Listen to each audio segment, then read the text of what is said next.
Okay, let's dive into this research on how local businesses are actually winning online right now. Yeah, let's do it. Because what all our sources are saying is that the old playbook, the one built around a big fancy website, Totally outdated. it's completely outdated. The whole game has moved. It's now all about the Google business profile, the Yep. GBP, and, Google Maps. Exactly. And our mission today is really to just cut through all of that noise. We're going to pinpoint the maybe handful of fixable gaps that most businesses just don't see. Right. And if you fix these, you stop getting those low quality leads and you start getting customers who are, ready to buy. They convert faster. They argue less on price. It's a whole different ballgame. So let's unpack that core data first. Right. Because the shift it's pretty stunning. It is. For local services, I'm talking plumbers, roofers, dentists, anything like that. Yeah. The website is not the main event anymore. Our sources are showing that roughly 80% of customer clicks go straight to the map pack. And that's that box, right? The 3 businesses you see at the very top.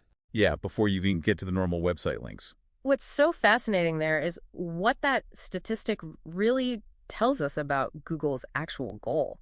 I mean, they don't want to send people away to a website anymore. They want to keep you on Google. They want to keep you inside Google.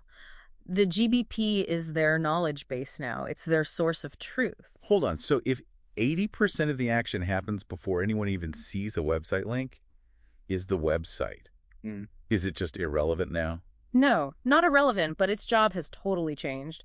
Ranking success is now about consistency, activity, and just being trustworthy on your profile. Okay. The website is like the second step for the few people who really want to do a deep dive.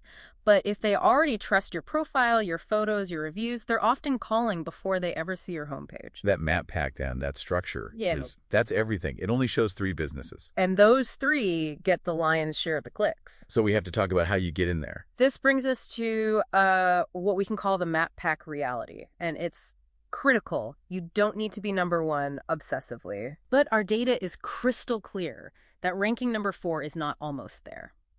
The gap in leads between being number 3 and number 4 is way, way bigger than the gap between number 1 and number 3. Wow. So if you're not in the top 3, you're basically invisible. You're on the outside looking in. The top 3 is the only place that matters for visibility. But how does Google decide? I mean, who gets those top 3 spots?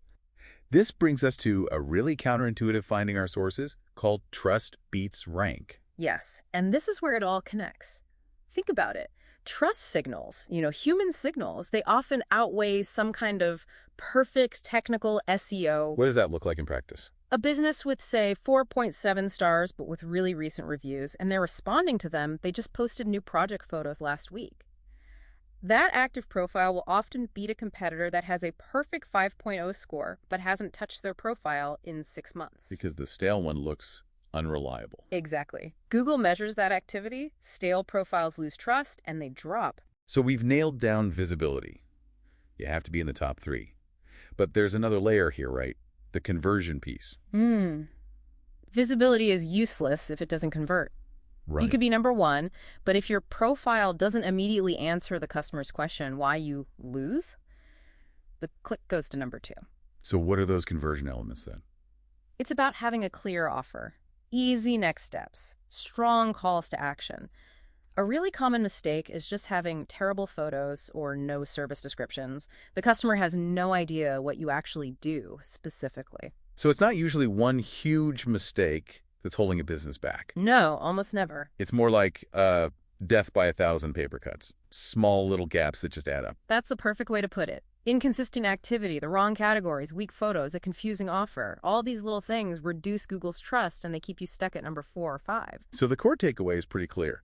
Your Google business profile is the new front door. It's not optional anymore. It's your primary piece of real estate.